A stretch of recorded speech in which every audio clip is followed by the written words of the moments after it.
Ghostface from the Scream series is one of the most famous horror movie killers, but also one of the most beatable. Unlike supernatural monsters, Ghostface is always just a regular person in a mask, usually a teenager or adult with no special powers. Ghostface relies on surprise, intimidation, and a sharp knife, but is often clumsy, gets hurt easily, and can be overpowered if you fight back.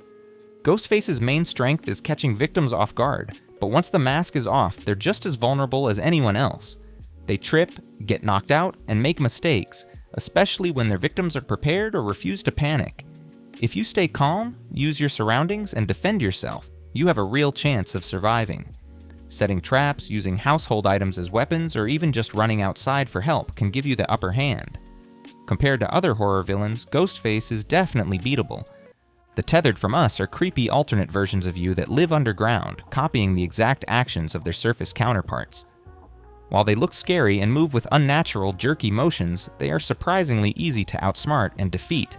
The Tethered have no real intelligence or strategy, they simply mimic and attack without thinking. They are slow and clumsy, making them vulnerable to quick, decisive action. Their main power is their numbers and persistence, but individually they lack strength and skill. They cannot speak or plan, and they rely on surprise and confusion to overwhelm victims. Since they are human-like, they can be hurt or killed by normal weapons like knives or guns. Because of their slow reflexes and lack of cunning, you can definitely beat a Tethered if you stay calm, keep your distance, and fight smart. They are more frightening in groups than as individuals, so facing one alone gives you a great advantage. The Haunted Tire from Rubber is one of the most ridiculous and easily beatable monsters in horror movie history. Yes, it's a tire that somehow comes to life and kills people with its psychic powers. The tire rolls around slowly, crushing or exploding victims without any real strategy or speed. It doesn't chase or hunt down people aggressively, it mostly just bounces and spins its way into trouble. Its main power is a psychic force that makes heads explode, but this power is limited and unpredictable. The tire can't think or plan, and it doesn't have any real defense against physical attacks. It's just a tire, after all, with no brain or body to protect. You could easily avoid it by staying out of its slow-moving path or simply destroying it with a strong weapon like a bat, a gun, or even a sharp object. Because the Haunted Tire is slow, dumb, and vulnerable, you can definitely beat it without much trouble. It's more of a weird joke monster than a real threat. So if you ever find yourself facing a killer tire, just remember, it's not scary and it's definitely beatable. The Red Devil from Scream Queens is a masked killer who terrorizes Wallace University, picking off students and staff with a mix of clever traps and brutal attacks. But unlike supernatural monsters, the Red Devil is just a regular person in a costume. That means, with the right approach, the Red Devil is absolutely beatable. The Red Devil's main advantage is surprise and the ability to blend in with the crowd. The killer uses fear, confusion, and elaborate plans to catch victims off guard. However, the Red Devil is still human, vulnerable to injury, outnumbered, and limited by physical strength and stamina. The killer relies on secrecy and the victim's panic to succeed. If you set up a safe, well-lit area, arm yourself with makeshift weapons and use security cameras or phones to monitor suspicious activity. If you suspect someone, don't split up, stick together and communicate. If you spot the Red Devil, make noise, alert others, and fight back as a group. The killer is much less threatening when faced with a united front. In the show, many characters made classic horror mistakes. They split up, ignored warning signs, and didn't trust each other. They often wandered alone or failed to secure doors and windows. If they had worked together, shared information, and set traps for the killer, they could have caught the Red Devil much sooner. Using teamwork, being cautious, and thinking logically would have greatly improved their chances. Art the Clown from Terrifier is a gruesome and sadistic killer, instantly recognizable by his black and white mime costume and chilling, silent demeanor. He stalks his victims through deserted streets and abandoned buildings using a variety of sharp weapons and twisted tricks. But despite his terrifying appearance and brutal methods, Art the Clown is not supernatural, he's just a person in makeup, and that means he can be beaten. Art's main advantage is his unpredictability and willingness to use extreme violence. He relies on fear and shock to paralyze his victims, often catching them when they're alone or distracted. However, he's still bound by the limits of a human body. He can be hurt, slowed down, or stopped if you fight back with enough force or plan ahead. Art is also vulnerable to being outnumbered or caught off guard, especially if his victims refuse to play by his rules. If you want to beat Art the Clown, you need to be specific and strategic, something the characters in Terrifier rarely managed. Art is most dangerous when his victims are isolated, unarmed, or panicking. Instead of running blindly or hiding alone in abandoned buildings, characters like Tara and Victoria could have used their surroundings more effectively. For example, they could have barricaded themselves in a secure room, armed themselves with heavy objects or tools from the warehouse, and worked together instead of splitting up. Art is relentless, but he's still human. He can be injured, slowed down, if attacked by multiple people at once or caught off guard. Ben Willis, also called the Hookman from I Know What You Did Last Summer, is just a regular man with a hook for a hand. He is not a ghost, a monster, or a superhero. He is a fisherman who wants revenge on a group of teenagers after they try to hide an accident. Ben's biggest trick is sneaking up on people when they are alone or scared. He hides in dark places and uses his hook to scare or hurt the teens. He tries to make them afraid so they will make mistakes. But Ben Willis can be beaten. He gets tired, he can be hurt, and he can be stopped if people work together. If the group of friends had stayed together instead of splitting up, Ben would have had a much harder time. They could have used things around them, like sticks, rocks, or even their phones, to protect themselves or call for help. If they had told an adult or gone to the police right away, Ben might have been caught before he could hurt anyone. In the movie, the characters made a lot of mistakes. They kept secrets, ran off alone, and did not trust each other. They also ignored warning signs like strange notes or creepy sounds. If they had worked as a team, made a plan, and stayed in safe, bright places, Ben Willis would not have been so scary. For example, they could have set up traps, used flashlights to look for him, or even made loud noises to scare him away. They could have also watched out for each other and made sure no one was left alone. So if you ever meet someone like the Hookman, remember, he is just a person with a hook. If you stay smart, stick together, and use what you have, you can definitely beat him. Working as a team and not letting fear take over is the best way to win against Ben Willis. With teamwork, preparation, and a refusal to let guilt and fear control them, the group could have survived and beaten the Hookman. The killer in Unfriended is not a real person, but the ghost of a girl named Laura Barnes. She comes back to haunt her old friends while they're all on a group video call. Laura uses the internet and their computers to scare them and make them confess what they did to her. She can control their screens, send creepy messages, and even post secrets online to embarrass them. Laura's ghost also finds ways to hurt or kill people through their own computers, making it seem like there is no way to escape. But even though Laura's ghost is scary, she can be beaten if you are smart and careful. The main reason her friends are in danger is because they keep secrets and try to hide what happened. If they had told the truth from the beginning, Laura might not have been so angry or powerful. Also, if they had turned off their computers, left the chat, or called for help right away, they could have broken the ghost's control. In the movie, the characters make a lot of mistakes. They argue, blame each other, and do not work together. They also stay on their computers even when things get really strange. If they had worked as a team, stayed calm, and tried to find help outside the internet, they would have had a better chance. The Gingerdead Man from the Gingerdead Man movie is a really silly villain. He's basically a gingerbread cookie brought to life by the spirit of an evil criminal. He looks like a small, angry cookie with sharp teeth and a mean face. Even though he talks tough and tries to scare people, he is still just a cookie. The Gingerdead Man's main power is that he can move around and use kitchen tools like knives or rolling pins, but he is tiny, slow, and not very strong. He might jump out to surprise you or try to bite, but you could easily dodge him or knock him away. If you see him coming, you could grab a broom, a frying pan, or even a big mixing bowl to catch him. He can't do much if you keep your distance or use something to block him. Since he's just a cookie, the Gingerdead Man is easy to break or trap. You could sweep him up and toss him outside, or even throw him back in the oven to make him too hard to move. If you're with friends, you can work together to corner him and stop him from escaping. He's not smart or fast, so as long as you don't panic or run away, you have the upper hand. Compared to other horror movie monsters, the Gingerdead Man is definitely beatable. He's more funny than scary, and with a little bit of teamwork and some quick thinking, you can take him down without much trouble. If you ever face a killer cookie, just remember, he's small, crumbly, and no match for anyone who's ready to fight back. Chucky from Child's Play is one of the most famous horror movie villains, but when you really think about it, he's just a doll, with a bad attitude and a sharp knife. Sure, he's got the soul of a killer inside him, but he's still only 2 feet tall and made of plastic. Chucky talks a big game and sneaks around, but he's not Michael Myers or Freddy Krueger. He can't walk through walls or haunt your dreams. He's more like a pint-sized Ghostface, but with a lot more swearing and a lot less running speed. Chucky's main move is catching people by surprise. He hides under beds, in closets, or behind furniture, waiting for someone to get close enough so he can jump out and attack. He uses small weapons like kitchen knives or hammers, and he loves to mess with people's heads. But let's be real, if you see a doll moving on its own, you're not going to just stand there and let it get close. You could kick him across the room, lock him in a closet, or even throw him in the trash. He's tough for a toy, but he's still just a toy. The characters in Child's Play usually panic or don't believe what's happening until it's almost too late. If they treated Chucky like Annabelle or the Gingerdead Man and just kept their distance, worked together, or called for help, he wouldn't stand a chance. Even Andy, the kid in the movie, manages to fight back and outsmart Chucky more than once. So if you ever run into a killer doll, remember, Chucky might be scary, but he's no match for a good kick, a locked door, or a team of friends who aren't afraid to take on a toy. The Bayfield babyface killer from Happy Death Day is basically your classic slasher villain with a twist.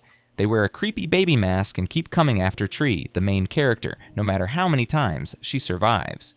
But here's the thing, this isn't Michael Myers with super strength or Ghostface with a whole horror movie franchise behind them. The killer is just a regular person from Tree's own college, using surprise and a mask to hide their identity. At first, Tree is stuck in a total Groundhog Day situation. Every time she gets attacked, she wakes up back at the start of her birthday. It's like Scream meets Edge of Tomorrow, but with more campus drama and way more birthday cupcakes. The killer tries to catch her off guard, popping out from behind doors or sneaking up in dark hallways, but Tree quickly realizes that she can use the time loop to her advantage. Unlike in Friday the 13th, where running from Jason never seems to work, Tree actually gets smarter with every reset. Instead of just hiding, Tree starts to experiment. She locks her door, avoids sketchy places, and even tries to unmask the killer herself, kind of like Nancy in A Nightmare on Elm Street, but with more trial and error. She even teams up with Carter, her new friend, to figure out who's behind the mask. Each day she learns a little more, sets traps, and gets braver. The killer might have the element of surprise, but Tree has unlimited do-overs. If you ever found yourself in Tree's shoes, you wouldn't need to be a Final Girl legend to win. Pay attention to the clues, trust your friends, and don't be afraid to fight back. The killer in Happy Death Day is definitely beatable as long as you don't give up and maybe keep an eye out for anyone wearing a weird baby mask on campus. The Babadook is a living nightmare, popping up from a creepy children's book and haunting Amelia and her son, Sam, inside their own home. He's tall, shadowy, and wears a big black coat and hat, kind of like a cross between Slender Man and something out of a Tim Burton movie. What makes the Babadook so different from villains like Freddy Krueger or Pennywise is that he feeds on fear and sadness, especially the grief that Amelia feels after losing her husband. The more she tries to ignore her feelings or pretend the Babadook isn't real, the stronger he gets. He messes with their minds, makes strange noises, and turns their house into a place where nothing feels safe. It's less about running or fighting, and more about dealing with what's inside you. If you ever found yourself facing something like the Babadook, you wouldn't want to fight him with baseball bats or try to trap it like you would with the Gingerdead Man. Instead, you'd have to face your own fears and talk about what's hurting you, just like Amelia does in the movie. Once she stops running and finally acknowledges her pain, the Babadook loses his power and shrinks down to something she can manage. It's kind of like in It, where the kids beat Pennywise by standing up to him and not letting their fear control them. So if the Babadook ever comes knocking, remember, you don't have to be a superhero to win. Sometimes, the bravest thing you can do is face your feelings and let someone help you. That's how you keep the Babadook out of your life, and out of your closet. Mama from Mama is one of those horror movie ghosts who's both scary and sad, kind of like the ghost in The Ring or the Babadook. She's a tall, shadowy figure with wild hair and long, creepy fingers, and she only shows up when you break her rules. Mainly when you try to take away the children she's been protecting. Mama's got all the classic ghost powers. She can move super fast, appear out of nowhere, and mess with the lights or the temperature in the room. She's not just haunting a house, she's haunting anyone who tries to separate her from the kids she loves. But here's the thing, Mama isn't evil just for the sake of it, like Chucky or Freddy Krueger. She's more like Sam from Trick or Treat. She has a code, and she's driven by her need to protect what she thinks is hers. If you leave her children alone or respect her space, she'll probably leave you alone too. It's when people ignore the warnings or try to force the kids away that things get really dangerous. If you ever found yourself in a Mama situation, you wouldn't want to fight her head on like you would with Ghostface or even Chucky. Instead, you'd need to understand what she wants and find a way to help her move on, maybe by showing her kindness, helping her see the truth, or finding a way for her to say goodbye. In the movie, the characters who survive are the ones who try to help Mama find peace, not the ones who try to outsmart her with brute force. So if you ever run into a ghost mom with a grudge, remember, this isn't a battle you win with baseball bats or clever traps. It's about empathy, respect, and maybe a little bit of bravery, because sometimes the scariest monsters just want to be understood. The Invisible Man from the movie with the same name is a villain who is a whole new kind of scary. Not a monster from a fairy tale, but a real person using high-tech tricks to make himself completely unseen. Imagine if Ghostface from Scream had Tony Stark's gadgets, or if you mix the paranoia of a Hitchcock thriller with the relentless stalking of Michael Myers, but you can't even see who's after you. That's what Cecilia, the main character, is up against. What makes the Invisible Man so unnerving is that he's not supernatural. He's just a really smart and really creepy guy in a suit covered with cameras, making him totally invisible. He uses this to mess with Cecilia's life, moving things around, hurting people, and making her look like she's losing her mind. It's like a gaslighting version of Predator, where the hunter is always one step ahead, and you never know where he's hiding. If you ever found yourself in Cecilia's shoes, you'd have to think differently than if you were facing Chucky or Sam from Trick or Treat. You can't just lock the doors or hide under the covers. Instead, you'd need to get creative, look for clues like weird reflections, footprints, or things moving on their own. Teaming up with friends, setting traps, or using paint, flour, or water to reveal the invisible attacker would give you a fighting chance. Just like Cecilia, you'd have to trust your instincts and not let anyone convince you you're imagining things. The Invisible Man isn't unbeatable. He's just a person with a fancy suit and a bad attitude. With some quick thinking and a little help, you can turn the tables, expose the truth, and show everyone that sometimes the scariest monsters are the ones you can't see, until you make them visible. Sadako in the original Japanese version, or Samara in the American remake, from The Ring is the queen of creepy long-haired ghosts. Think the ultimate horror movie chain letter, but with a VHS tape instead of a text message. She's like if you mixed the curse from It Follows with the haunting style of Freddy Krueger, except you don't even get to run away in your dreams. Instead, you watch a weird cursed video, your phone rings, and a creepy voice says you have 7 days to live. It's a horror countdown that makes even Final Destination look chill. What makes Sadako so scary is that you can't just fight her off with baseball bats like Chucky or set traps like you would for the Invisible Man. She doesn't care about locked doors or hiding places. She'll crawl right out of your TV, all slow and glitchy, and there's not much you can do to stop her if you're on her list. She's not just haunting a house, she's haunting anyone who sees that tape, and she's got a supernatural grudge that makes Michael Myers look friendly. But here's the twist. Sadako's curse is all about spreading. The only way to save yourself isn't to fight her, but to copy the tape and show it to someone else, passing the curse along like a supernatural game of hot potato. It's less about being the bravest or the strongest, and more about making a tough choice, save yourself or risk someone else getting doomed. If you ever found yourself in a ring situation, you wouldn't need a proton pack or a silver bullet. You'd need to outsmart the curse, maybe even break the cycle by finding out her story and helping her rest, like in some ghost movies where understanding the spirit is the real solution. So if you ever see a dusty old VHS tape with weird static and creepy images, maybe just pop in a Pixar movie instead. Because with Sadako, you're not just fighting a ghost, you're fighting a curse that doesn't play by any normal horror rules. The Tooth Fairy from Darkness Falls is the kind of horror villain who makes you want to sleep with the lights on. Seriously, she's like the anti-Tinkerbell. Instead of leaving you a coin for your lost tooth, she'll come after you if you so much as peek at her in the dark. Imagine if the boogeyman and the ghost from The Grudge teamed up and decided to punish anyone who breaks the bedtime rules. What sets the Tooth Fairy apart from slashers like Chucky or Ghostface is that she's all about the dark. She can't hurt you if you're in the light, but the second you're in the shadows, she's got the upper hand. She's got that classic ghostly look, pale, floating, and fast, and she'll snatch you away if you so much as flick off your flashlight. It's kind of like Freddy Krueger, but instead of getting you in your dreams, she gets you when you're trying to sleep in the dark. If you ever found yourself in a Darkness Falls situation, you wouldn't want to try fighting her head on. You'd want to do the opposite of what people do in most horror movies. Don't split up, don't wander into dark basements, and definitely don't let the batteries in your flashlight die. Stick with your friends, keep every light in the house on, and maybe even raid the hardware store for backup lanterns. It's less about being brave and more about being smart. Think Kevin from Home Alone, but with a lot more light bulbs and extension cords. So if you ever lose a tooth and start hearing weird noises at night, remember, the Tooth Fairy isn't interested in a fair trade. As long as you respect the rules, stay in the light, and don't try to see her, you'll make it through the night. No magic coins needed. Sam from Trick or Treat is like the ultimate Halloween hall monitor.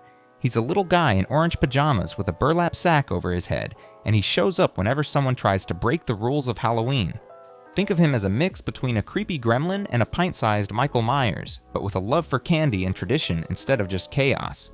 Sam isn't a big, unstoppable force like Jason Voorhees, but he's definitely not your average trick-or-treater either. He's fast, sneaky, and has some weird supernatural powers. He can put himself back together if he gets hurt, and he's got a deadly lollipop that's sharper than it looks. He pops up in the shadows, under beds, or even on rooftops, always ready to punish anyone who blows out a jack-o'-lantern or skips handing out candy. But here's the thing, Sam isn't out to get everyone, just the people who disrespect Halloween.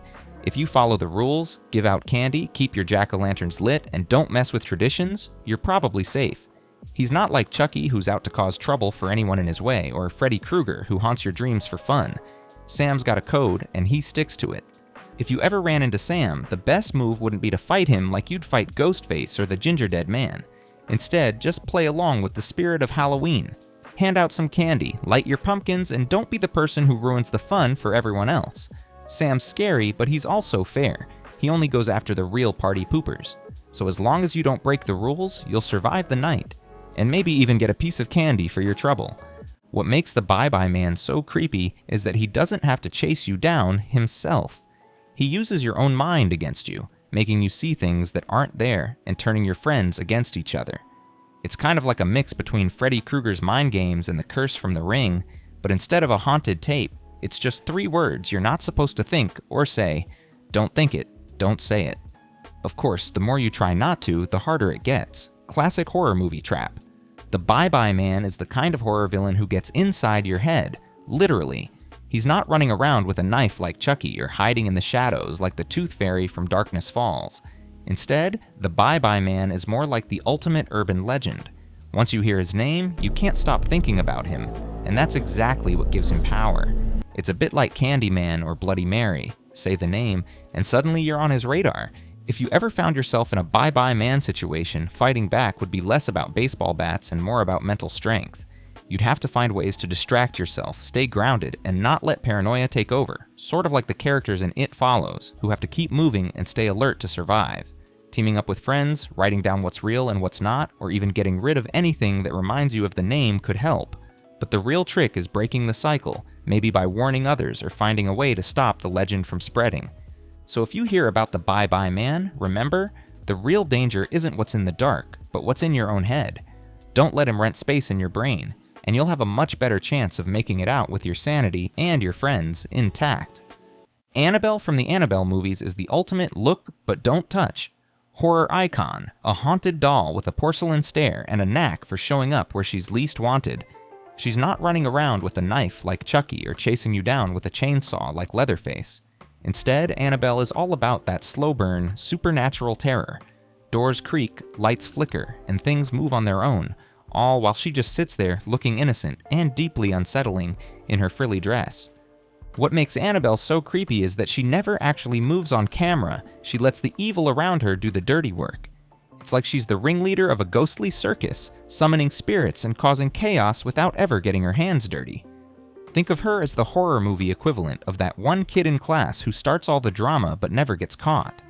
She's more like the cursed object from The Ring than a traditional slasher villain, and her power comes from the demon attached to her, not from anything she does herself. If you ever found yourself in an Annabelle situation, fighting back wouldn't be about brute strength or clever traps.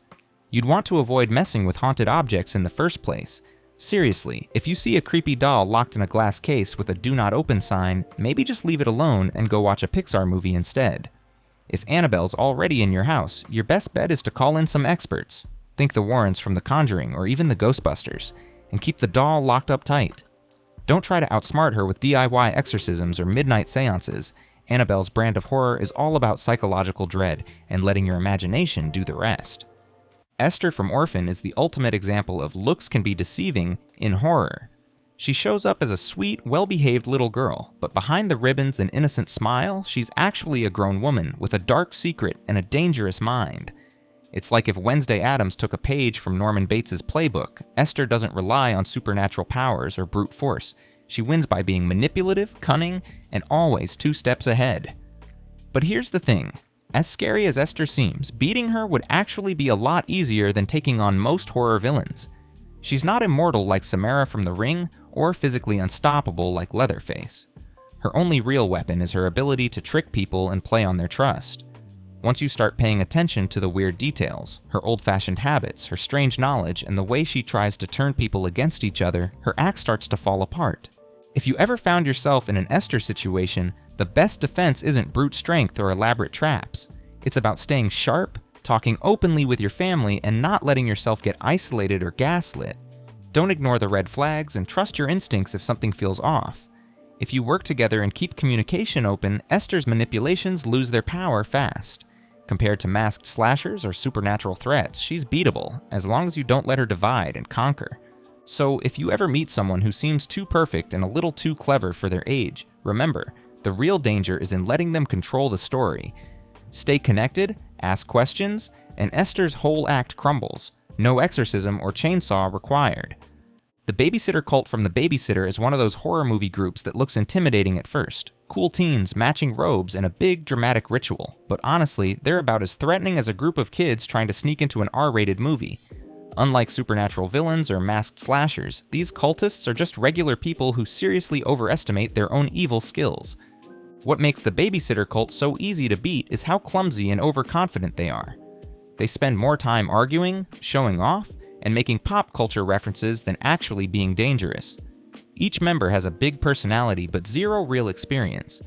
Think the Scooby-Doo gang if they went evil and forgot how to work together.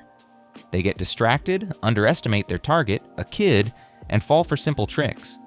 Cole, the main character, basically outsmarts them by staying calm, thinking on his feet, and using whatever's around the house. Paint cans, firecrackers, you name it. It's like Home Alone with more fake blood and less actual danger. If you ever found yourself facing a group like the Babysitter Cult, you wouldn't need super strength or secret weapons. Just keep your wits about you, use your environment, and don't let them freak you out with their wannabe horror movie speeches. They're easy to split up, easy to trick, and honestly, most of them take themselves out by accident. Compared to real horror villains, these cultists are more comedy than threat. So if you can survive a sleepover, you can definitely survive them. If you liked this video, don't forget to subscribe, and you also might enjoy watching these. Thanks,